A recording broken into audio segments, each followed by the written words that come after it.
കുടുംബത്തിൽ പൈസ ഉണ്ടാകണം എന്നാണ് നമ്മുടെ മുഖ്യമന്ത്രിക്ക് താല്പര്യം. പൈസ ഉണ്ടാക്കാനായിട്ട് ഏറ്റവും നല്ല മാർഗം ഇപ്പോൾ BJP പിടിക്കുകയാണ്.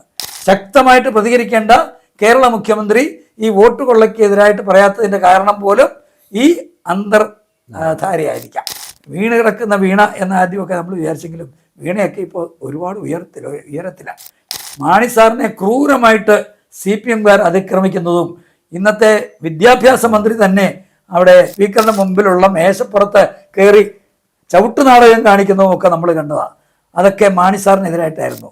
കേരളത്തിലേറെ പിടിച്ചു ഉലച്ച ഒരു വിവാദ ബാർക്കോഴവുമായി ബന്ധപ്പെട്ട് കേരള കോൺഗ്രസിൻ്റെ സ്ഥാപക നേതാക്കളിൽ ഒരാളായ KM മാണി സാറെ രൂക്ഷമായ ഭാഷയിൽ അധിക്ഷേപിച്ച CPM-നോടൊപ്പം ഇന്ന് അദ്ദേഹത്തിൻ്റെ മകൻ്റെ നേതൃത്വത്തിൽ ആ പാർട്ടിയിൽ ഒരു വിഭാഗം ചേർന്നിരിക്കുകയാണ്. എങ്ങനെയായിരിക്കും ഈ CPM-വുമായി അവർക്ക് യോജിച്ചു പോകാൻ പറ്റുന്നത്? അന്നത്തെ ടെലിവിഷൻ ഉണ്ടെങ്കിൽ മകനെ ഒന്ന് കാണിച്ച തിരക്കിടില്ലെന്ന് തോന്നുക. കാരണം മാണി സാറിനെ ക്രൂരമായിട്ട് CPM-കാർ അതിക്രമിക്കുന്നതും ഇന്നത്തെ വിദ്യാഭ്യാസ മന്ത്രി തന്നെ അവിടെ സ്പീക്കറിന്റെ മുമ്പിലുള്ള മേശപ്പുറത്ത് കയറി ചവിട്ടുനാടകം കാണിക്കുന്നതും ഒക്കെ നമ്മൾ കണ്ടതാണ്. അതൊക്കെ മാണി സാറിനെതിരായിട്ടായിരുന്നു. മാണി സാറിനെ ഒരു കള്ളക്കേസിലായിരിക്കാം കുടുക്കിയിട്ട് അദ്ദേഹത്തെ അവസാനിപ്പിക്കണം എന്നുള്ള ഉദ്ദേശത്തിൽ നീങ്ങിയതായിരിക്കാം. പക്ഷേ ബാർക്കോഴ എന്ന പേരിൽ ആ കോഴ കൊണ്ടുവന്നത് ഈ CPM-ൻ്റെ ഒരു തന്ത്രമായിരുന്നായിരിക്കാം എന്ന് ഞാൻ കരുതുകയാണ്. എന്തായാലും അദ്ദേഹത്തിൻ്റെ മകൻ ഇപ്പോൾ കാണിക്കുന്നത് ജനങ്ങൾക്ക് മനസ്സിലാകാത്ത ഒരു കാര്യമാണ്. അദ്ദേഹത്തിൻ്റെ മകൻ ധരിച്ചിരിക്കുന്നത് അവരുടെ കൂടെ നിന്നാൽ കുറച്ച് ഏതെങ്കിലുമൊക്കെ തരത്തിൽ ഭരണത്തിൽ നിൽക്കാം എന്നാണ് എങ്കിൽ അദ്ദേഹം മനസ്സിലാക്കണം, ഇനി അധിക നാളത് ഉണ്ടാകത്തില്ല.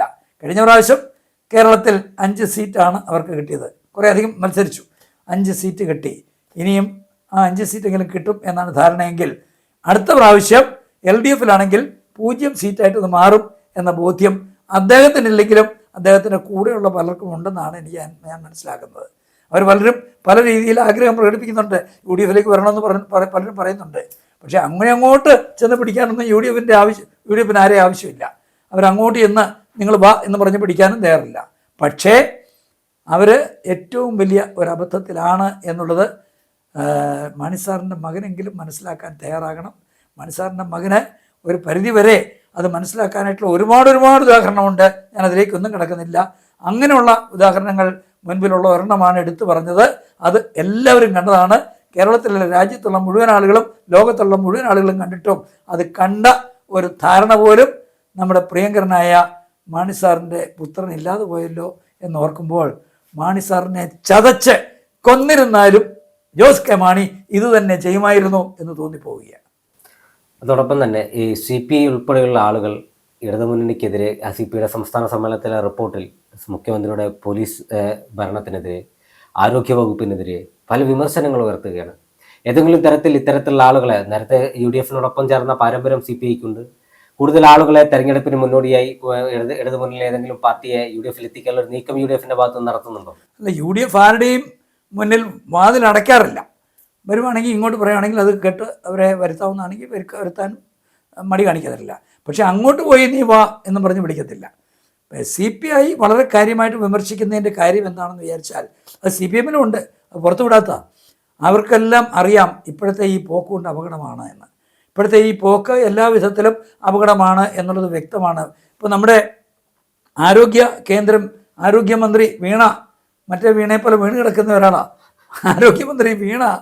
ഏതാണ്ട് വലിയ ആളാണെന്നുള്ള ഒരു ധാരണയായിരുന്നു ഞങ്ങൾക്ക് ടെലിവിഷനിലൊക്കെ കാണുമ്പോൾ തോന്നിയിട്ടുള്ളത്. പക്ഷേ ഇപ്പോൾ വീണ കാണിക്കുന്നത് എന്താ, നമ്മുടെ ആശുപത്രികൾക്ക് ആവശ്യത്തിന് ഫണ്ട് കൊടുക്കുന്നില്ല. അതുകൊണ്ട് പല ആശുപത്രികളിൽ നിന്ന് പോവുകയാണ്. അവിടെയൊന്നും ഇതില്ലാത്തത് കൊണ്ട്, പണമില്ലാത്തത് കൊണ്ട് ഓപ്പറേഷനുകൾ നടക്കുന്നില്ല, അല്ലെങ്കിൽ വേണ്ടത്ര ചികിത്സകൾ നടക്കുന്നില്ല. ആളുകൾ പ്രൈവറ്റ് ആശുപത്രിയിലേക്ക് പോകേണ്ടി വരുന്നു, അതിനുള്ള കെൽപ്പില്ല, എന്നിട്ട് പോലും പോകേണ്ടി വരുന്നു. അതുകൊണ്ട് ഗവൺമെൻറ് ആശുപത്രികളുടെ സ്ഥിതി തീരെ മോശമാക്കിക്കൊണ്ടിരിക്കുന്നതാണ് അങ്ങ് സൂചിപ്പിച്ച ആ കാര്യം വഴി ഞാനിപ്പോൾ ഓർത്തത്.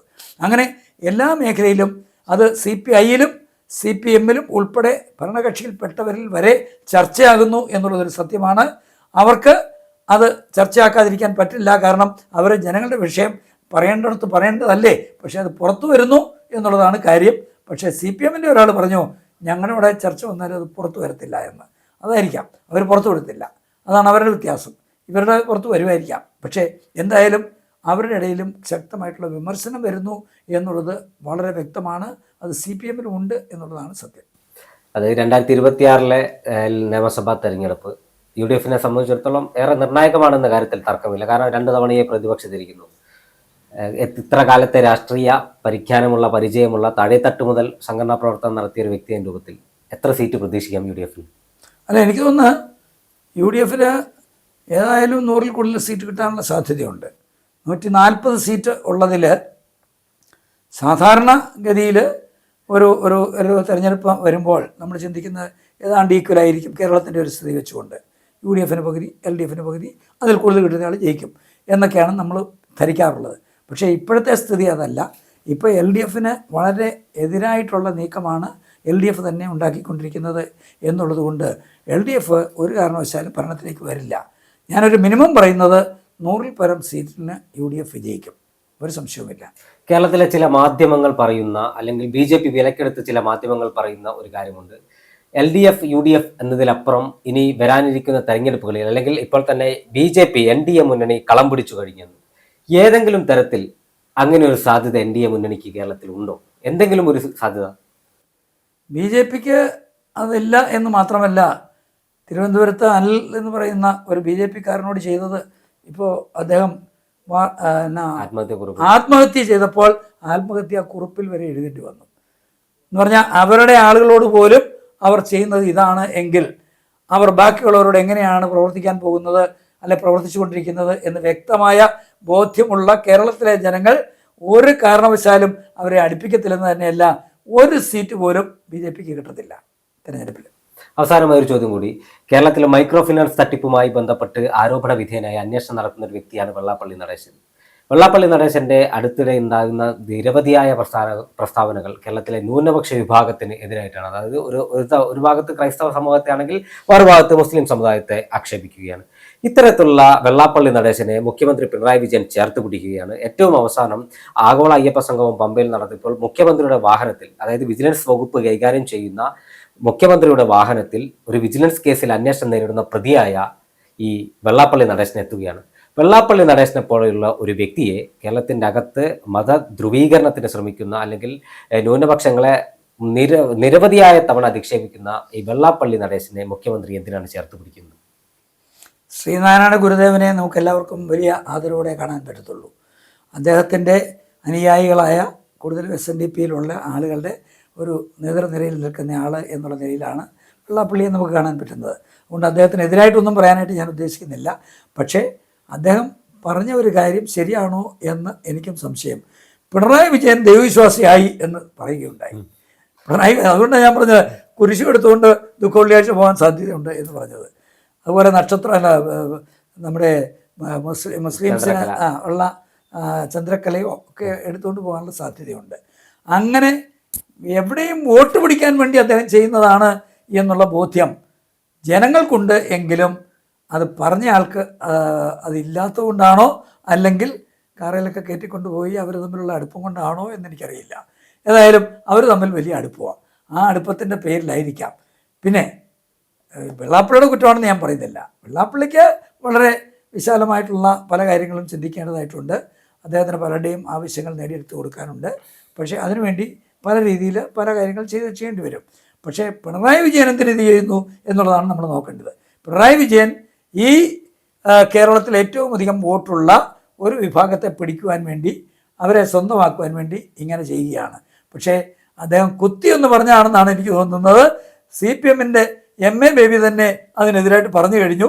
കാരണം അദ്ദേഹം വിശ്വാസിയാണ് എന്ന് പറഞ്ഞു, അദ്ദേഹം ദൈവവിശ്വാസിയാണ് എന്ന് പറഞ്ഞു. അത് പിണറായി വിജയനെ ഒന്ന് കുത്താൻ വേണ്ടി അദ്ദേഹം മനഃപൂർവ്വം പറഞ്ഞതാണോ എന്ന് പോലും എനിക്ക് സംശയമുണ്ട്. കാരണം അദ്ദേഹം വളരെ ബുദ്ധിയുള്ളയാളാണ്. വെള്ളാപ്പള്ളി നടേശൻ വളരെ ബുദ്ധിമാനാണ്. അദ്ദേഹം ശ്രീനാരായണ ഗുരുദേവൻ്റെ ആദർശങ്ങൾ നടപ്പാക്കുവാനായിട്ട് ശ്രമിക്കുന്നയാളാണ്. അത് ശ്രമിക്കുന്നതിന് വേണ്ടി അദ്ദേഹം ചിലപ്പോൾ ചില നടപടികളൊക്കെ സ്വീകരിക്കുമായിരിക്കാം. അതിനെ നമുക്ക് കുറ്റപ്പെടുത്തേണ്ട കാര്യമില്ല. പക്ഷേ പിണറായി വിജയൻ കാണിക്കുന്നത് ശരിയാണോ തെറ്റാണോ എന്ന് ആലോചിക്കുന്നത് നല്ലതാണ്.